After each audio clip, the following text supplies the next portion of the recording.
der en gang. Men de orker. Nei. Det er en traktor der. Den lille greia.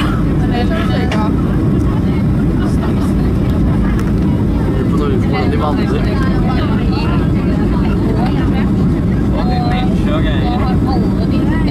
Det er bare bil. Hva var den der? Alle har ledningen min ødelagt, eller en høyttaler. Helt sånn avskjert. Og der borte er sånn Riva ligger med. Der, ja. Bare sjøen der borte. Latvia ligger ikke særlig høyt området. Nei.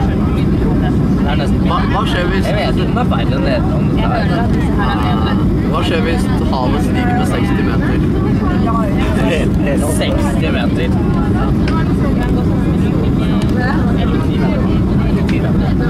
Kommer noen flest som har Latvia til verden? I hvert fall hele Nederland. Deler av Belgia også. Hvem er det som bor i de der husene der?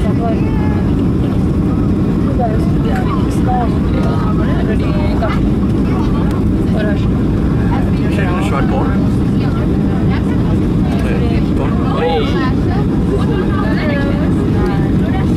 Her er flyplassen jo. Et annet sted. Skal vi sjekke bebyggelsen der da? Der var det mye. Der er Riga. Der var det mye hus. Ja, det er nettopp det jeg sier. Mesteparten av befolkningen i Latvia bor i Riga. Litt sånn som i Sverige. Men i Sverige så bor befolkningen spredt over hele landet. Og så i Stockholm bor det over 1 million mennesker.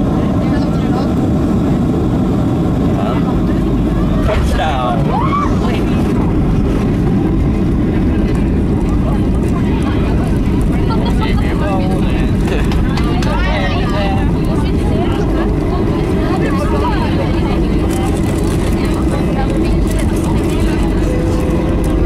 Vi kommer 1,5 time på skjema.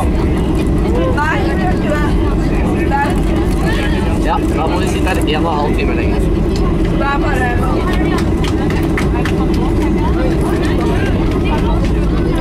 Vi kom oss ned og vi er i livet. Det er bra. Det er veldig.